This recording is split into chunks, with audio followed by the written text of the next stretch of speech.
It was a quiet evening, and I had just settled down on the couch, reflecting on the past hectic day. I longed for a few quiet moments, but little did I know that the evening would take an unexpected turn.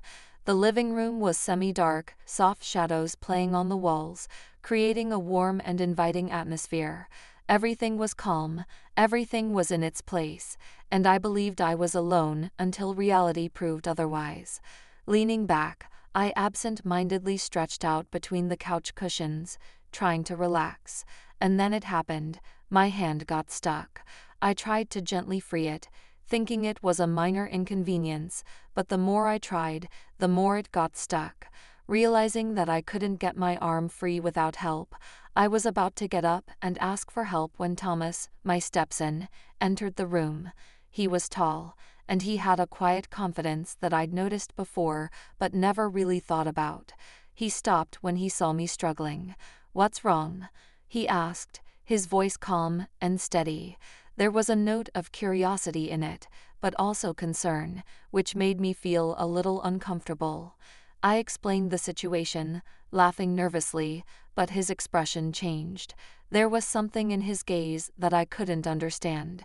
He moved closer and knelt down next to the couch, his face only a few inches from mine. "Let me help you," he murmured, reaching out to gently wrap his hand around my wrist. The room seemed to grow warmer as he gently released my hand, his touch both cautious and deliberate.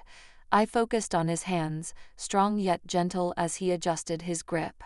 His proximity made me acutely aware of his presence. The scent of his cologne was faint, but unmistakable. It was a familiar scent, but it seemed even stronger in that moment. Finally, with a sharp tug, I released my hand. He didn't immediately pull his hand away, his fingers lingering on my wrist as if checking to see if I was okay. "Are you okay?" he asked softly, his tone filled with concern, but there was a hint of something deeper in it that I couldn't put a name to. I nodded, trying to find my voice. I could feel the charge in the air between us, though neither of us would admit it. I smiled gratefully, hoping to ease the tension that seemed to have settled around us. "Thank you. I don't know what I'd do without you," I replied lightly, trying to brush the moment off. However, the warmth on my cheeks gave me away. Thomas stood up, his enigmatic smile returning. "Glad I could help," he replied in a casual tone, though there was something unspoken in his eyes. It was as if there was an understanding between us that neither of us dared to voice. The rest of the evening passed quietly, but the memories of that moment never left us. It was a simple interaction, but there was a complexity to it that I could not unravel. Every glance he cast in my direction seemed to carry some thought, and I wondered if he too sensed a subtle shift in our dynamic. In the days that followed, I mentally revisited that moment, unable to get rid of the vivid details, the warmth of his touch, the intensity of his gaze, the softness of his voice. Life went on as usual, but an unspoken tension seemed to hum beneath the surface whenever we were in the same space. It was like a quiet melody that only we could hear, and it subtly affected our interactions. Every time I passed him in the hallway or was in the same room with him, I was acutely aware of his presence.